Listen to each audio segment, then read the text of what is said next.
Salud amigos, tripulantes de nuestra querida, contaminada y única nave espacial.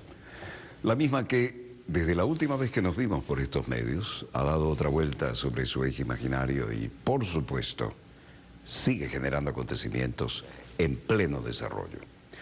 Los acontecimientos hoy estaban centrados en la gestión de dos jefes de Estado. Uno de ellos, Vladimir Vladimirovich Putin, se presenta por primera vez en 10 años en el ámbito de la Asamblea General de las Naciones Unidas. Y esto, dada la circunstancia internacional, generó el interés que cabía esperar viniendo de un personaje con sus sólidos antecedentes en el campo militar, de la inteligencia de la KGB, de la diplomacia y como jefe de Estado de la potencia mundial y atómica que representa. De manera que aparecer en las Naciones Unidas por primera vez en décadas y ser contundente como cabía esperar en su discurso, nos lleva a concretarnos a que el primer bloque se lo vamos a dedicar completo porque realmente lo que dijo es para prestarle mucha atención. De manera que Nueva York, sede de la Organización de las Naciones Unidas, y el hombre que voló desde Moscú para decir la posición de lo que es la Federación de Rusia y desde luego poner unos cuantos puntos sobre las IES. Como les dijimos, hoy dos jefes de Estado marcan la pauta. Este es el primero y veamos los acontecimientos en pleno desarrollo para cerrar luego con el plato de fondo la posición de Venezuela. El protocolo habitual para cuando un jefe de Estado va a hacer uso de la palabra, el sillón especial.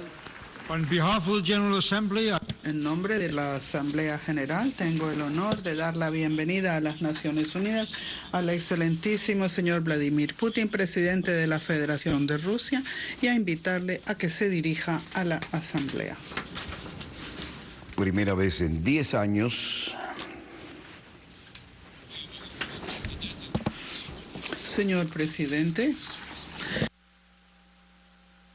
señor secretario general, señoras y señores jefes de Estado y de Gobierno, señoras y señores. El 70º aniversario de la Organización de las Naciones Unidas es una oportunidad de evocar el pasado, pero también de reflexionar sobre nuestro futuro común.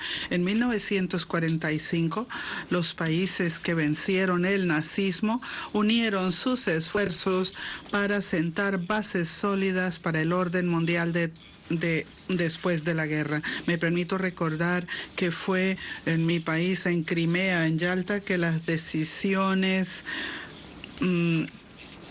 se tomaron para la creación de la ONU y los principios que han de regir las relaciones entre estados. Este sistema de Yalta nació pues de enormes sufrimientos e encarna el precio que han de pagar millones de personas que perdieron la vida durante las dos guerras mundiales que devastaron el planeta en el siglo XX. Seamos objetivos, este es el sistema que ha ayudado a la humanidad y a atravesar acontecimientos turbulentos y a veces dramáticos y que ha preservado al mundo de problemas aún mayores. La Organización de las Naciones Unidas no tiene igual en cuanto a su legitimidad, representatividad y universalidad.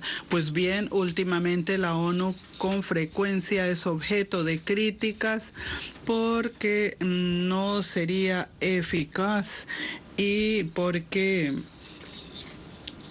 las decisiones tomadas tendrían contradicciones insuperables, sobre todo entre los miembros del Consejo de Seguridad. De todas maneras, quiero recalcar que las Naciones Unidas siempre a lo largo de estos 70 años de existencia han persistido las diferencias, e incluso con el derecho de veto al que han recurrido Estados Unidos, Reino Unido, Francia, China, la Unión Soviética y Rusia. Es algo muy natural para una organización representativa. Cuando se crearon las Naciones Unidas, sus padres no pensaron que habría siempre unanimidad. La misión de la organización es buscar avenencias y su fortaleza viene de escuchar las diferentes opiniones y tomarlas todas en cuenta. Las decisiones debatidas dentro de la ONU pueden llegar a ser resoluciones o no. Como dicen los diplomáticos, se aprueban o no se aprueban. Cualesquiera medidas que tome un Estado dejando de lado este procedimiento son ilegítimas, contrarias a la Carta de la ONU y desafían el derecho internacional. Todos sabemos que después del final de la Guerra Fría,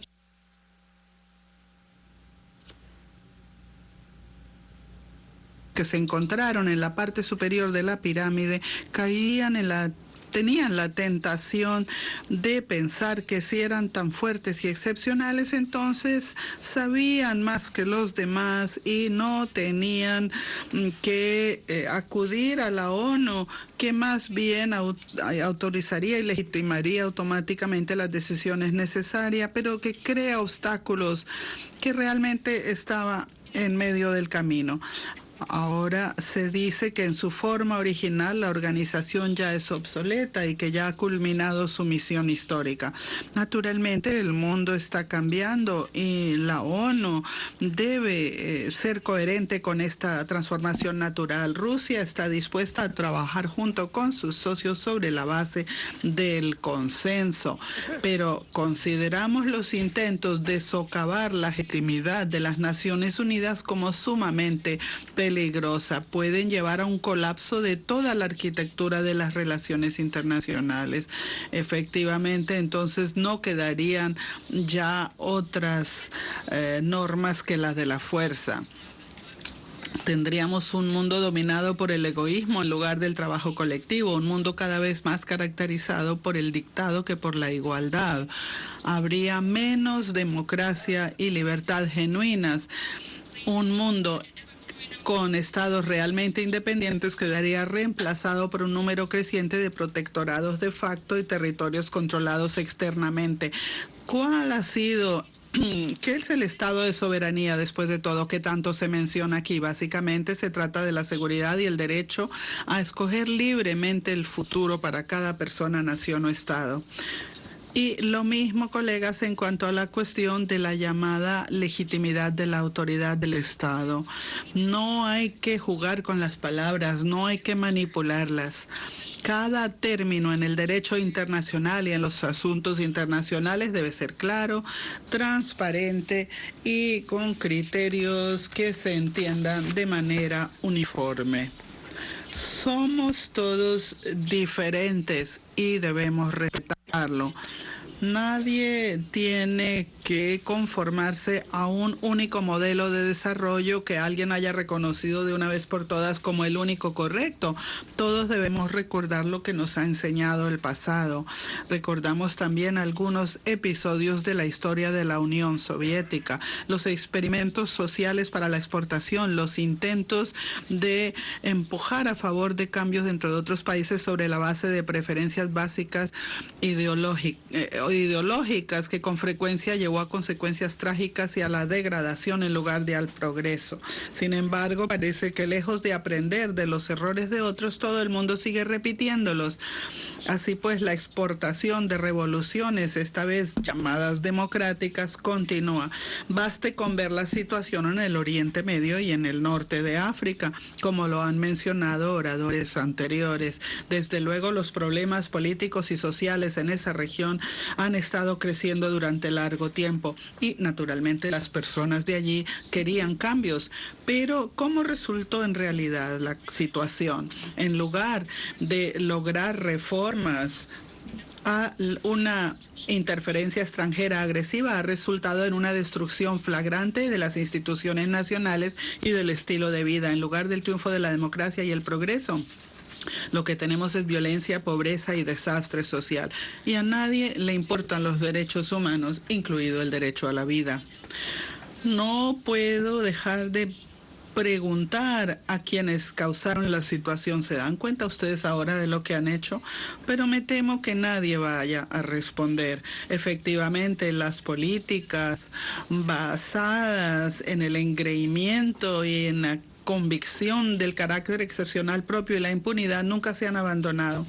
Ahora es obvio que el vacío de poder creado en algunos países del Oriente Medio y del norte de África han llevado al surgimiento de zonas de anarquía que inmediatamente se han llenado de extremistas y terroristas. Decenas de millares de militantes están luchando bajo el pabellón del llamado Estado Islámico. Sus filas incluyen anteriores militares iraquíes que fueron echados a la calle tras la invasión de Irak en 2013. Muchos reclutas vienen también de Libia, un país cuya estadidad se destruyó como resultado de la grave violación de la resolución 1973 del Consejo de Seguridad de la ONU, y ahora las filas de radicales se están añadiendo miembros de la llamada oposición siria moderada, apoyada por los países occidentales, que primero los armaron y los capacitaron y luego ellos desertaron y se fueron al llamado Estado Islámico. Además, el Estado Islámico no salió de la nada, también inicialmente se forjó como una herramienta contra los regímenes seglares indeseables. Habiendo establecido un pie en Irak y en Siria, el Estado Islámico ha comenzado a ampliarse activamente a otras regiones, busca el dominio del mundo islámico y planea ir aún más allá. La situación es más que peligrosa. En estas circunstancias es hipócrita e irresponsable hacer bulliciosas declaraciones sobre la amenaza del terrorismo internacional al tiempo que se cierran los ojos a los canales de financiación y apoyo a los terroristas, incluidas las ganancias del narcotráfico y del tráfico ilícito de petróleo y de armas. Sería igualmente irresponsable intentar manipular a los grupos extremistas y ponerlos al servicio propio con el fin de lograr los propios objetivos políticos con la esperanza de enfrentarlos más adelante o, dicho de otra manera, liquidarlos. A los que así actúan quisiera decirles, estimados señores, sin duda alguna están tratando ustedes con personas brutales y crueles, pero no son primitivos en absoluto. Son tan listos como ustedes y nunca se sabe quién manipula a quién. Los datos recientes sobre las transferencias de armas a esta oposición tan moderada es la mejor prueba de ello. Creemos que cualquier intento de jugar con los terroristas, menos aún armarlos, no solamente es de visión corta, sino que es peligrosísimo. Ello puede resultar en que la amenaza terrorista cada vez se haga más dramática, aumente más y engolfe a regiones nuevas, sobre todo cuando el Estado Islámico entrena militantes de muchos países, incluso los europeos. Desafortunadamente, debo decirles que Rusia no es una excepción. No podemos permitir que estos criminales que ya han sentido el gusto de la sangre regresen a sus hogares y continúen con sus malignas acciones. Nadie quiere que ocurra esto, ¿verdad? Rusia siempre ha sido firme y ha luchado de manera coherente contra el terrorismo en todas sus formas. Hoy prestamos asistencia militar y técnica tanto a Irak como a Siria y a todos los países que luchan contra los grupos terroristas. Creemos que es un enorme error el negarse a cooperar con las fuerzas gubernamentales de Siria que valientemente luchan contra el terrorismo. Debemos reconocer, por último, que nadie, excepto las Fuerzas Armadas del presidente Assad y las milicias kurdas, son quienes luchan realmente contra el Estado Islámico y otras organizaciones terroristas en Siria. Conocemos todos los problemas y contradicciones de la región, pero nos basamos en la realidad. Estimados colegas, debo señalar que el enfoque honesto y directo de Rusia se ha utilizado recientemente como pretexto de acusarla de ambiciones crecientes, como si quienes lo dicen no tuvieran ambición alguna. Sin embargo, no se trata de las ambiciones de Rusia, Rusia, estimados colegas, sino del reconocimiento del hecho de que ya no podemos tolerar el actual estado de cosas en el mundo. Nosotros proponemos guiarnos por valores comunes e intereses comunes en lugar de por las ambiciones. Sobre la base del derecho internacional debemos unir esfuerzos para afrontar los problemas que enfrentamos todos y crear una coalición internacional genuinamente amplia contra el terrorismo. Así como la coalición contra Hitler podría unir a una amplia gama de fuerzas dispuestas a resistirse con decisión a los que, al igual que los nazis, siembran el mal y el odio en la humanidad. Y naturalmente los países musulmanes deben desempeñar un papel clave en la coalición, aún más porque el Estado Islámico no solamente plantea una amenaza directa para ellos, sino que además ataca a una de las mayores religiones del mundo con sus crímenes sangrientos. Los ideólogos de los militantes se mofan del Islam y pervierten sus valores realmente humanistas. Quisiera dirigirme a los líderes espirituales musulmanes. Su autoridad y su orientación son de gran importancia. Ahora es esencial impedir que las personas reclutadas por los militantes tomen decisiones a la ligera, y los que ya han sido engañados y que debido a las circunstancias se han encontrado ante los terroristas necesitan encontrar un camino a la vida normal, dejar las armas y poner fin al fratricidio. Como actual presidente del Consejo de Seguridad, Rusia pronto convocará una reunión ministerial para realizar un análisis a fondo de las amenazas en el Oriente Medio. En primer lugar, proponemos discutir si es posible llegar a una resolución destinada a coordinar las acciones de todas las fuerzas que enfrentan el Estado Islámico y otras organizaciones terroristas. Una vez más, esta coordinación debe basarse en los principios de la Carta de la ONU. Esperamos que la comunidad internacional pueda desarrollar una estrategia global de estabilización política, así como recuperación social y económica en el Oriente Medio. Entonces, estimados amigos, no habría necesidad de nuevos campamentos de refugiados. Hoy en día, el flujo de personas obligadas a dejar sus hogares literalmente ha rodeado al Oriente Medio y a Europa. Estos cientos de miles de personas ahora pueden llegar a ser millones antes de que pase mucho tiempo. Es una migración enorme y trágica de personas y es una dura lección para los europeos. Quisiera hacer hincapié, sin duda alguna los refugiados requieren nuestra compasión y nuestro apoyo. Sin embargo, la única manera de resolver este problema a un nivel fundamental es restablecer la estadidad allí donde ha sido destruida, fortalecer las instituciones estatales donde todavía existen o se están restableciendo, prestar asistencia global, militar, económica y material a los países que se encuentran en situación difícil y desde luego a las personas que a pesar de todas las duras pruebas no abandonan sus hogares. Naturalmente, cualquier asistencia a los estados soberanos puede y debe ofrecerse en lugar de imponerse, y ello de manera exclusiva de acuerdo con la Carta de la ONU. Dicho de otra manera, en este campo se está haciendo todo, se hará todo de acuerdo con las normas del derecho internacional. Eso debe apoyar nuestra organización y todo lo contrario a la Carta de la ONU debe rechazarse. Ante todo, creo que es de importancia restablecer las instituciones estatales en Libia, apoyar al nuevo gobierno de Irak y prestar asistencia global al gobierno legítimo de Siria. Estimados colegas, el garantizar la paz y la estabilidad regional y mundial sigue siendo objetivo clave de la comunidad internacional con la ONU a la cabeza. Creemos que ello implica crear un espacio de seguridad igual e indivisible, no para unos pocos, sino para todos. Esto es todo un reto, es difícil y es una tarea que requiere mucho tiempo, pero no hay alternativa. Sin embargo, el bloque que piensa en los tiempos de la Guerra Fría y desea explorar nuevas zonas geopolíticas todavía está entre algunos de nuestros colegas. Es lamentable que algunos de nuestros colegas hayan elegido un camino distinto, el de explorar nuevos espacios geopolíticos. Primero, continuaron su política de ampliar la OTAN y su infraestructura militar. Primero ofrecieron a los países postsoviéticos una elección falsa, estar con el Occidente o con el Oriente.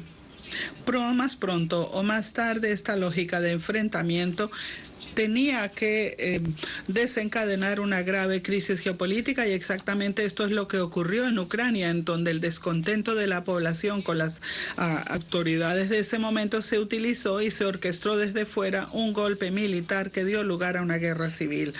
Confiamos en que únicamente mediante una aplicación plena y fiel de los acuerdos de Minsk del 12 de febrero de 2015 se pueda poner fin al derramamiento de sangre y se pueda salir del estancamiento. La integridad territorial de Ucrania no puede garantizarse con la amenaza y la fuerza de las armas. Lo que se necesita es un examen genuino de los intereses y derechos de los pueblos en la región de Donbass y respetar lo que elijan. Hay que coordinar con ellos, como lo dicen los acuerdos de Minsk, los elementos clave de la situación política del país. Estos pasos garantizan que Ucrania se desarrolle como Estado civilizado, vínculo esencial para crear un espacio común y de seguridad y cooperación económica en Europa y en Eurasia.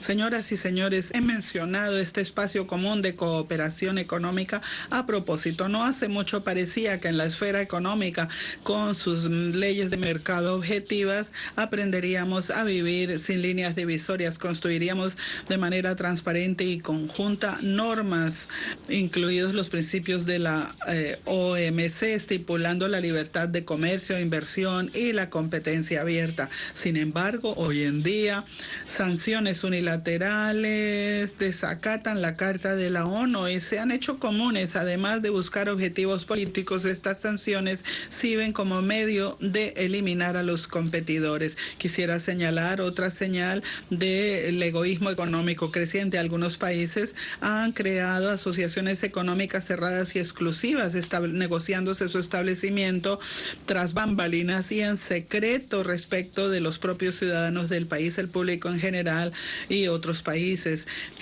Y estos cuyos intereses pueden verse afectados no son informados de nada. Parece que estamos a punto de enfrentar un hecho consumado de que las reglas del juego se han cambiado a favor de un pequeño grupo de privilegiados sin que pueda decir nada la OMC. Ello podría desequilibrar totalmente el sistema comercial y desintegrar el espacio económico mundial. Estas cuestiones afectan los intereses de todos los estados e influyen en el futuro de toda la economía mundial, y por ello proponemos discutir dentro de la ONU, la OMC y el G20. Contrariamente a la política de exclusividad, Rusia propone armonizar los proyectos económicos regionales. Me refiero a la llamada integración de integraciones sobre la base de normas de comercio internacional universales y transparentes. Como ejemplo, quisiera citar nuestros planes de interconectar la Unión Económica Eurasiática y la iniciativa china del Cinturón Económico de la Ruta de la Seda. Seguimos creyendo que armonizar el proceso de integración dentro de la Unión Económica Eurasiática y la Unión Europea es sumamente prometedor. Señoras y señores, los temas que afectan el futuro de todos los pueblos incluyen el reto del cambio climático mundial. Abunda en nuestros intereses el hacer de la conferencia de la ONU sobre cambio climático a celebrarse en diciembre en París un éxito. Como parte de nuestra contribución nacional, prevemos reducir para 2030 las emisiones de gases de efecto invernadero al 70 o 75% del nivel de 1990. Sugiero, sin embargo, una mirada más amplia respecto de este tema. Sí, podríamos disminuir el problema durante cierto tiempo fijando cupos, cuotas en cuanto a las emisiones perjudiciales o tomando otras medidas que son solo tácticas, pero no resolveríamos el problema. Tenemos que tener un enfoque muy distinto, concentrarnos en introducir tecnologías nuevas, fundamentalmente nuevas, inspiradas por la naturaleza, que no perjudicarían el medio ambiente, sino que serían armonizadas con él. También restableceríamos el equilibrio entre la biosfera y la tecnosfera que se vean afectadas por actividades humanas. Es un reto planetario, pero confío en que la humanidad tiene el potencial humanitario de enfrentarlo. Tenemos que unir nuestros esfuerzos. Me refiero ante todo a los estados que tienen una sólida base de investigación y que han logrado avances fundamentales en la ciencia fundamental. Propongo convocar un foro especial bajo los auspicios de la ONU para un examen global de los temas relativos al agotamiento de los recursos naturales, destrucción del hábitat y el cambio climático, Rusia estaría dispuesta a copatrocinar dicho foro.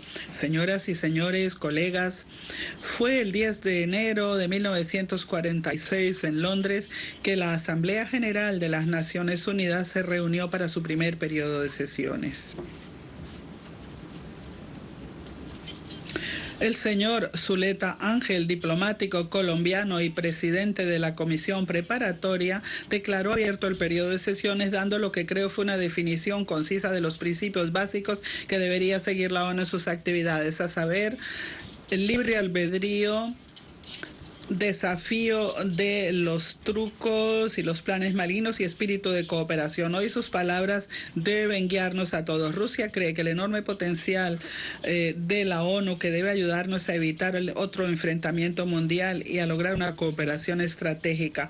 Junto con otros países trabajaremos siempre para fortalecer el papel central de coordinación de la ONU. Confío en que trabajando juntos haremos del mundo un lugar pacífico, estable y seguro, y crearemos las condiciones para el desarrollo de todos los estados y naciones. Gracias.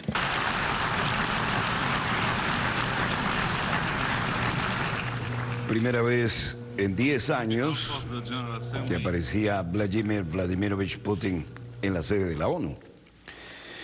Y el presidente habló en el marco del debate de la 70ª Asamblea General. Todo aquello que está en el marco de la Carta de la ONU debe ser apoyado, y todo lo que va en contra debe ser rechazado.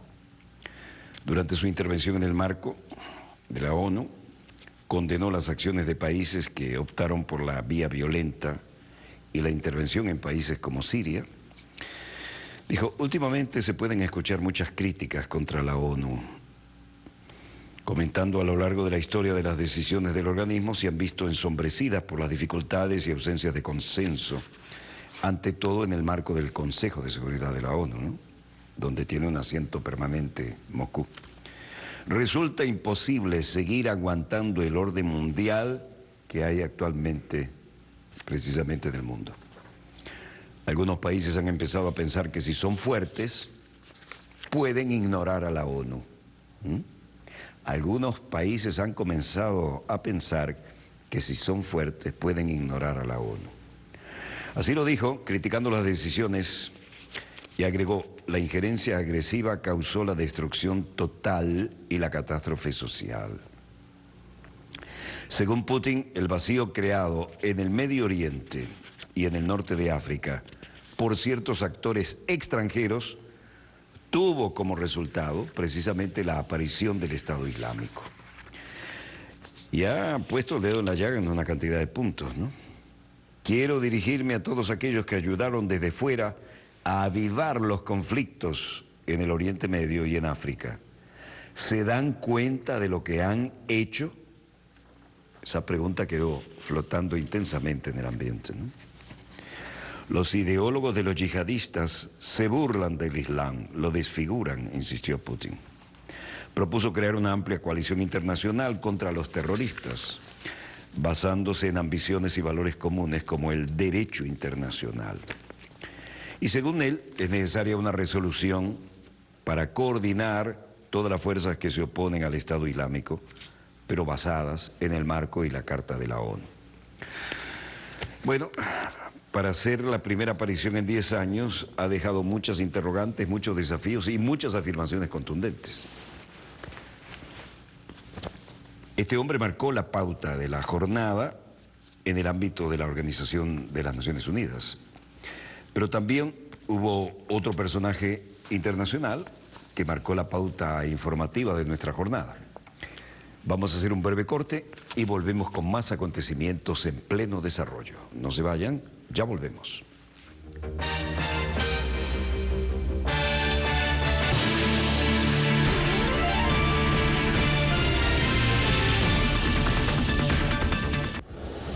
Te proponemos un espacio para pensar y distinguir entre lo urgente y lo importante. Acompaña a Marcela Heredia junto a un grupo de especialistas y corresponsales exclusivos en la investigación y análisis de los temas más allá de la coyuntura informativa. Descubre la complejidad, las conexiones y la trama detrás de las noticias en El Punto en la I, todos los lunes, solo por Telesur. Este viernes, en Cruce de Palabras. Más de 100 periodistas han sido asesinados en México en los últimos 15 años y 25 de ellos desaparecidos. ¿Cuál es la relación entre la prensa y el poder en México? Para conversar sobre estos asuntos nos acompaña en el estudio la reconocidísima periodista Carmen Aristegui. Aquí, en Cruce de Palabras por Telesur. Este viernes, solo por Telesur.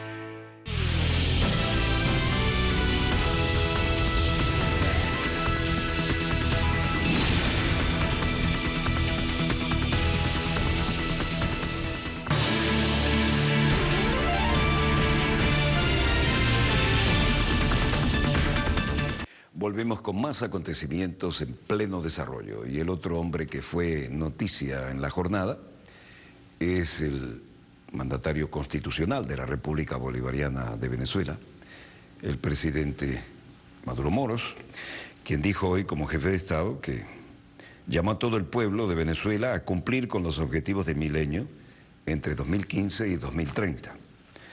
Este ambicioso proyecto, que no está ni remotamente lejos de nuestras posibilidades, es una meta a cumplir, pero no fue solamente sobre esto que habló en forma contundente, moderada y tranquila, pero con un mensaje clarísimo y un plan de estrategia no menos claro, el presidente de la República Constitucional, Nicolás Maduro Moros, y lo hizo desde el renovado, hermosísimo Salón Simón Bolívar, ¿no? El salón que lleva el nombre de nuestro libertador y libertador de 5 naciones en nuestro continente. Y desde esa sede, renovada, inaugurándola, fue realmente claro en una estrategia de la que todos debemos ser partícipes. Veamos los acontecimientos en pleno desarrollo y el hermosísimo y renovado Salón Simón Bolívar del Palacio de Miraflores. Septiembre 2015, un saludo desde acá, desde la Casa Presidencial de Miraflores, el Palacio del Pueblo, el Palacio del Soberano. Y el soberano en Venezuela es nuestro pueblo, nuestro amado pueblo venezolano. He convocado esta transmisión en conjunta para en Consejo de Ministros y Ministras, junto a todo el equipo de gobierno revolucionario, vicepresidente ejecutivo Jorge Arriaza Montserrat, las vicepresidentas de gobierno, la vicepresidenta del área social, compañera Gladys Requena, con R de Revolución, ministra de la Mujer, la vicepresidenta del Socialismo Territorial, ministra de Comunas, compañera Isis Ochoa, junto a los vicepresidentes de gobierno, compañero Ricardo Menéndez, vicepresidente de Planificación Estratégica del Plan de la Patria, junto al vicepresidente de Abastecimiento, Alimentación, Seguridad, Soberanía Alimentaria, un batallador de todas las horas, general Carlos Osorio, junto a todos los ministros. Por aquí están compañeros ministro de la Defensa. Un saludo a nuestra Fuerza Armada Nacional Bolivariana, siempre en la vanguardia de las batallas por la paz, la estabilidad, la felicidad de nuestro pueblo. Hacer un balance de cara al pueblo, como siempre lo hacemos, como nos enseñó nuestro comandante Hugo Chávez, la pedagogía del balance permanente. Hemos tenido una jornada intensa, muy exigente en el sistema de Naciones Unidas. Y yo quise hacer esta reunión en el Consejo de Ministros. Estamos reinaugurando, luego de su recuperación integral, este hermoso espacio del pueblo, el salón que lleva el nombre de nuestro libertador, nuestro armado orgullo latinoamericano caribeño, Simón Bolívar, el Salón Simón Bolívar, hermoso salón de la patria, Ahí estamos viendo el cuadro hecho por el artista plástico neogranadino, que fue soldado del Ejército Libertador, José María Espinosa.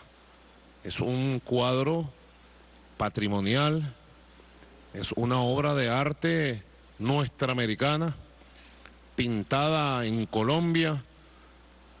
José María Espinosa conoció al Libertador, el Libertador estuvo junto con él, fueron amigos, y él le hizo varios trabajos posados, varios trabajos especiales le hizo al Libertador. Luego, en la larga vida de este artista plástico colombiano, el más importante artista plástico de Colombia y uno de los más importantes de América Latina de todo el siglo XIX, hizo este trabajo extraordinario que a partir de hoy presidirá este Salón de Trabajo Simón Bolívar. Salón de Trabajo del Pueblo. Puertas abiertas a nuestro pueblo.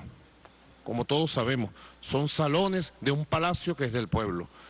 Palacio Presidencial de Miraflores. Estamos hoy reinaugurándolo, luego de recuperaciones y atenciones especiales, recuperación patrimonial. Y quise hacer esta reunión precisamente de puertas abiertas, de cara a nuestro pueblo, para presentar balance y para ir tomando decisiones de articulación de lo que fue la cumbre del Millennium, que decidió el Plan 2030 en el sistema de Naciones Unidas, y para ir articulando un conjunto de decisiones con el Plan Nacional, con el Plan de la Patria y con toda la lucha que nuestro pueblo lleva adelante por su desarrollo, por su felicidad. Así que este Consejo de Ministros tiene ese objetivo, presentar balance y articular de manera inmediata todos los planes que ha decidido el sistema de Naciones Unidas, uno por uno, como hizo nuestro comandante Chávez en el año 2000, cuando llegó de la primera cumbre del Millennium, y Venezuela asumió para cumplirlos todos los objetivos del Millennium, que en el momento se dijo que eran objetivos todavía, digamos, que no cubrían las expectativas de las necesidades de desarrollo de nuestro pueblo, que eran objetivos que estaban todavía por debajo de las necesidades, de las aspiraciones, de los sueños de nuestro pueblo. Lo recordó el presidente Rafael Correa en su discurso ante la ONU hace 2 días. Pero la metodología que se utilizó en esta oportunidad, la experiencia acumulada por el sistema de Naciones Unidas, la experiencia acumulada y transmitida por nuestros gobiernos en el transcurso de estos 15 años, 2000, 2015, donde Venezuela cumplió ampliamente las metas del Millennium, permitió elaborar, bueno, un plan 2030 que verdaderamente nos compromete y nos motiva. Nos compromete y nos motiva. Ya ustedes lo van a ver. Es muy importante desde el día de hoy abrir un debate con la metodología del debate-acción. No es un debate por debatir, convertir los planes en seminarios para hablar o escribir. No, es que todo lo que nosotros debatimos, discutimos, oímos, recogemos, debe inmediatamente convertirse en lineamientos y en acción.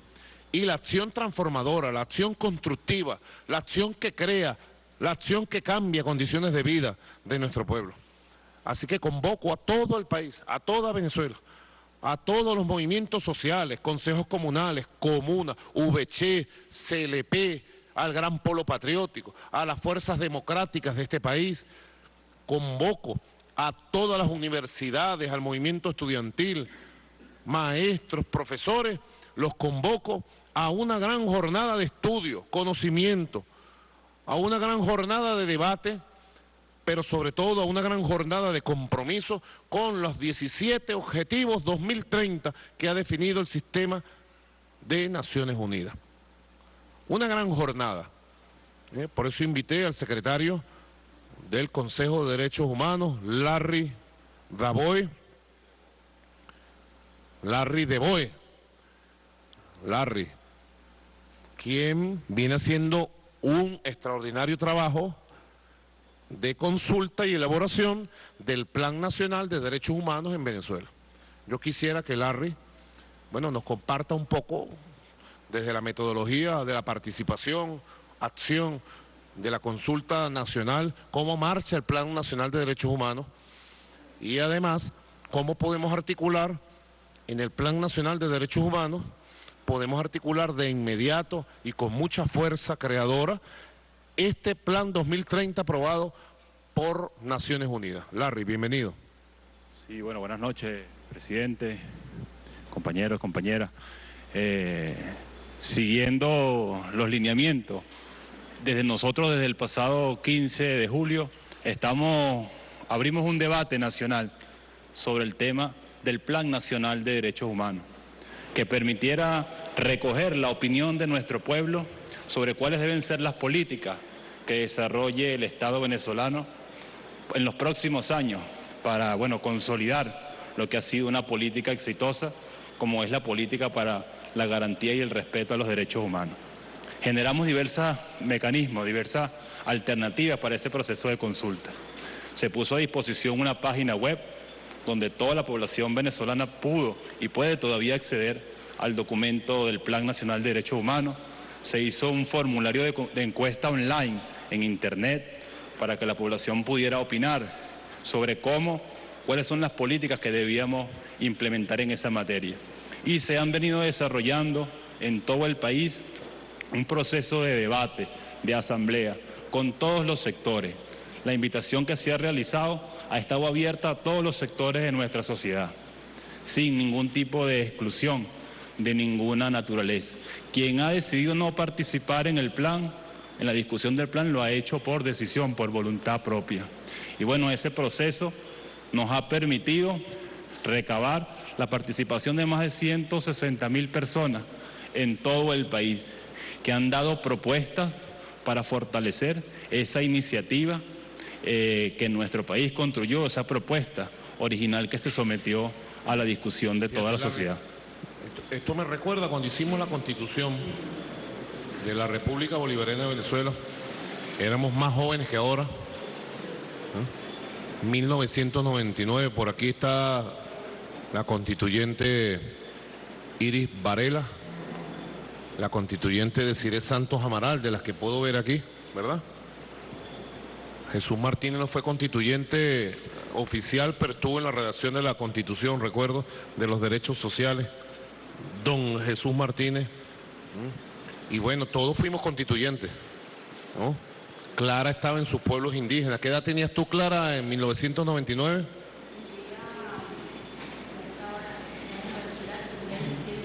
¿17 años? ¿Estabas qué? ¿Tercer año de bachillerato? Tercer año de bachillerato, era claro. ¿Cuarto año estaba? ¿Dónde estudiabas tú el bachillerato? En Santa Fe, allá en la comunidad Guayú de Santa Fe. Ah, tú eres Cariña, ¿verdad? Disculpa. Correcto. Cariña. Los originales de aquí, de todo este Caribe. Dicen que los guaraní son familia de los Cariñas. Se fueron hacia el sur. Imagínense ustedes, Clara tenía 17 años, una chamita, y fue constituyente allí, desde su liceo, desde su comunidad. Ahora es ministra. Solo en revolución la juventud es promovida. Nuestro pueblo puede ser gobierno de verdad. Nosotros recibimos, estaba Dugarte en esos equipos de trabajo también, Juan Carlos. Yo recuerdo en la Comisión de Participación Ciudadana de la Asamblea Nacional Constituyente, que me tocó presidir, el secretario de la comisión era don Darío Vivas. Imagínense ustedes tener a Darío Vivas de secretario de un equipo. No dormíamos, pues. Nos tenía programación de consultas y de actividades de las 7 de la mañana hasta la madrugada. Estábamos más chamos, más jóvenes y, bueno, le dábamos más duro que ahora. Todavía le damos duro al trabajo y a la dedicación, pero eso no parábamos de asambleas aquí, asambleas allá, recorríamos todo el país, como debe ser, ¿no? Y nosotros recogimos, Larry, 33.000 propuestas, más de 33.000 propuestas para hacer esta constitución. La juventud debe saberlo, Pedro Infante también, la juventud que es ministro, ministra, la juventud que está en las calles, en las universidades, de saberlo. Esta Constitución se hizo con el método de la democracia participativa y protagónica, método traído a la historia política del país por Hugo Chávez Frías, comandante eterno, el refundador de la democracia, el gran demócrata de la historia de 200 años de república en Venezuela, sin lugar a dudas. Es el gran democratizador de la historia política. En esas propuestas, Larry, no había tantos mecanismos como ahora. Estaba apareciendo el internet apenas. Hacíamos las videoconferencias todos los días. Claro, con Rubén Hernández, Jorge. Y nosotros recogimos propuestas de universidades que mandaron compendios constitucionales con propuestas de constitución redactada de la A a la Z, como dice. Y recibimos también papelitos de mujeres, de hombres, de trabajadores, de viejitos, muchos papelitos sobre las pensiones. La gente decía reivindicar las pensiones, ponerlas del tamaño del salario mínimo, etcétera, extender la seguridad social universal a todo el pueblo. Y fíjense ustedes qué maravilla. El gran plan de derechos humanos de Venezuela es la Constitución de la República Bolivariana de Venezuela. No está de más recordar y decir que el capítulo de derechos humanos de esta Constitución es el capítulo más avanzado de cualquier constitución en el mundo y su redactor principal es hoy el defensor del pueblo, el constituyente Tarek William Saab, un gran defensor de los derechos humanos. Es importante saber que nosotros, la revolución bolivariana, nuestro comandante Chávez, trajo la democracia participativa y protagónica a la vida política del país. Acabó con las democracias de las élites, con las democracias de los cogollos, de los grupitos de influencia, de las oligarquías, y le dio el poder político de manera progresiva y profunda a quien lo tiene que tener, al pueblo, que es al que debemos buscar para que opine, proponga, decide y construya con nosotros. Así que bueno, era una reflexión que quería hacer. ¿Cómo ves tú las perspectivas de integración entre el Plan 2030 de la ONU, las nuevas metas del Millennium y el Plan de Derechos Humanos? Sí, presidente, ahí complementando lo que usted decía, nosotros decimos que en esta ocasión la discusión que estamos dando sobre el Plan Nacional de Derechos Humanos completa el debate que se inició en el año 1999, donde se debatió sobre cuáles eran los derechos que debíamos tener en una carta magna, como la Constitución de 1999. Y ahora discutimos cuáles son las acciones concretas que debemos desarrollar desde el Estado para perfeccionar la aplicación práctica de esos derechos que tenemos en la Constitución. El Plan Nacional de Derechos Humanos e incluso nuestro Plan de la Patria ya contiene, diversos de los objetivos, de las metas que están previstas en la Agenda 2030 de Desarrollo Sostenible, aprobada recientemente por Naciones Unidas. Y ahí de una vez, siguiendo las instrucciones que usted impartió, se ha incorporado a la propuesta del Plan Nacional de Derechos Humanos la inmensa mayoría de esos objetivos y de las metas que están contenidas en ese documento de Naciones Unidas, y se abrirá, el debate con toda nuestra sociedad sobre, qué es lo que debemos desarrollar desde Venezuela, cuáles son las metas de Venezuela para cumplir con esa Agenda 2030 suscrita ante la Asamblea General de las Naciones Unidas. Correcto. Yo creo que el resultado, ministros, ministras, vicepresidentes, el resultado de este proceso de consultas debe ser la integración perfecta entre el Plan 2030 aprobado por el Sistema de Naciones Unidas, el Plan de la Patria y el Plan Nacional de Derechos Humanos. Yo le he dado instrucciones hoy mismo, al llegar en la madrugada, llegué a las 4 de la mañana, 4:15 de la mañana, y temprano en la mañana, antes de descansar, le di instrucciones al vicepresidente ejecutivo que proceda él personalmente a coordinar junto a los vicepresidentes de gobierno, ministros, toda la jornada nacional de consulta, y convoco a los consejos presidenciales de poder popular, de gobierno popular, de las comunas, de los campesinos, de los obreros, de los profesionales, de los estudiantes, de los pensionados, de las personas con alguna discapacidad. Todos los consejos presidenciales de gobierno los convoco a sesión permanente de consulta integradora.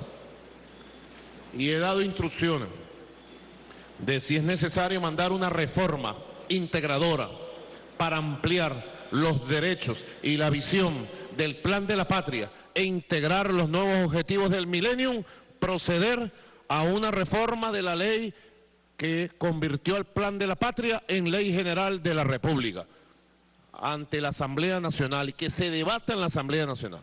Yo pudiera hacerlo a través de la ley habilitante, pero creo que esto sería muy importante. Diputados, diputadas, compañero Diosdado Cabello Rondón, directiva de la Asamblea Nacional, candidatos a diputados y diputadas que van a estar en la próxima legislatura a partir del 5 de enero. Yo los convoco, queridos hermanos, hermanas, líderes que están en las calles, bueno, a integrarse y tomar como propio el plan de los 17 puntos de las metas del Millennium 2030 de Naciones Unidas. Y estar en la cabeza del proceso de consulta, definición, acción.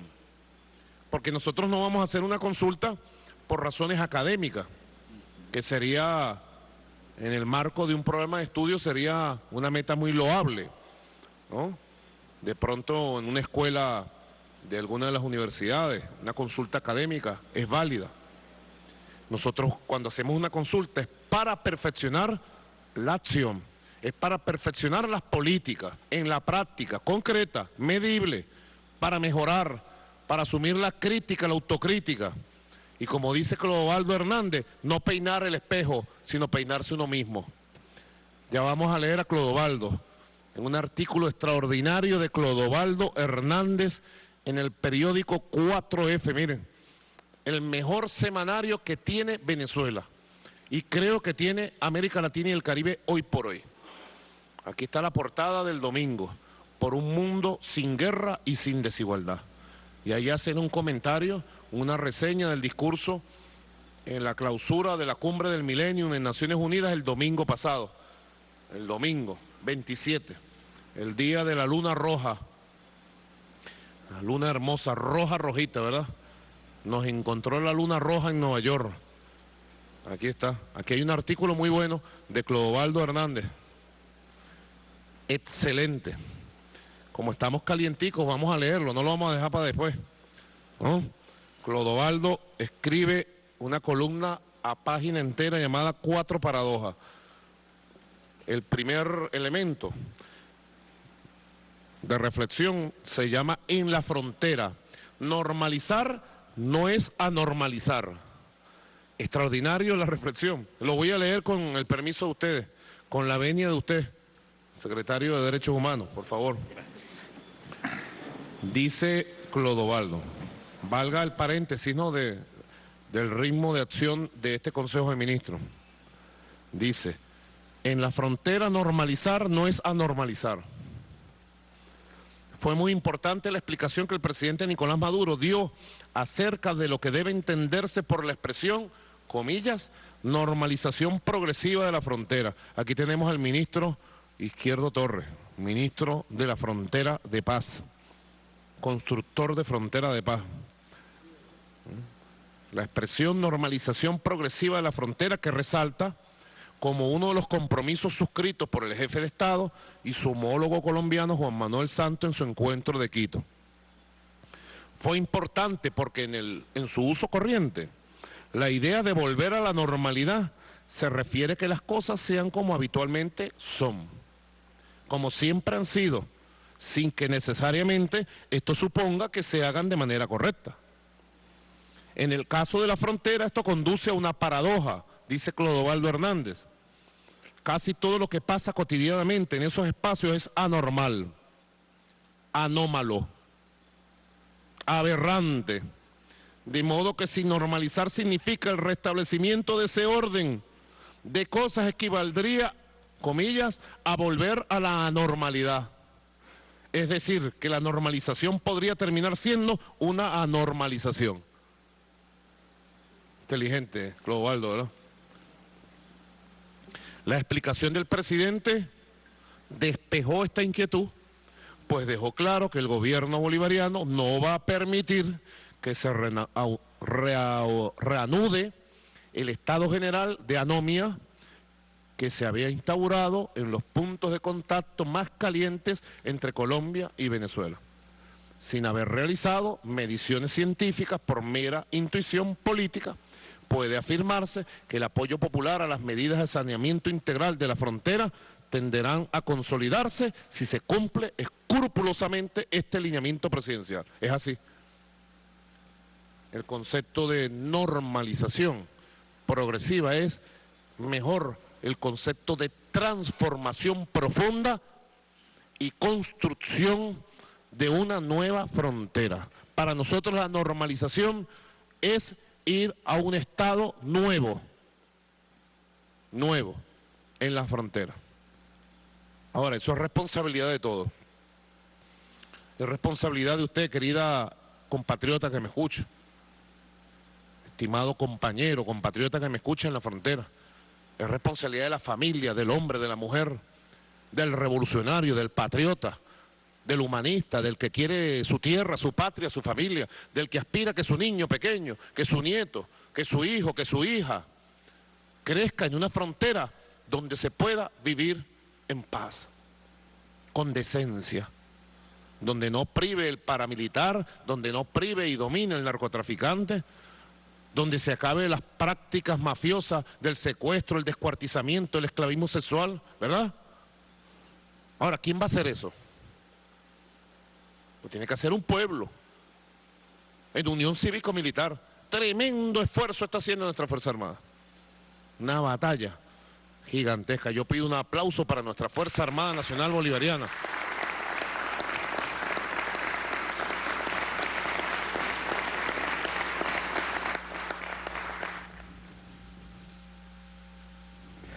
Con ese aplauso para esas fuerzas de las que todos nos sentimos profundamente orgullosos, cerramos esta reseña de lo que se hablaba hoy al más alto nivel de la conducción política desde el Palacio de Miraflores. Hasta aquí nuestro dossier de hoy. Volveremos mañana, Dios mediante, y si nuestra garganta nos lo permite, para contarles la pequeña gran historia de las próximas 24 horas. Donde quiera que se encuentren de ese lado del receptor, esperamos que ella dé otra vuelta sobre su eje imaginario y esperamos también, Dios mediante, estar en condiciones de compartir con ustedes los acontecimientos en pleno desarrollo. Desde el estudio 3 de Venezolana de Televisión, el canal pionero de la televisión venezolana, finaliza aquí Dossier, el programa decano de información internacional vía satélite en todo el hemisferio occidental. Les habló, de alguna manera u otra, con esta limitación del aparato foniátrico, Walter Martínez, productor y conductor de Dossier. Donde quiera que se encuentren de ese lado del receptor, muchas gracias por permitirnos estar allí con ustedes. Disponga usted de las cámaras, señor director.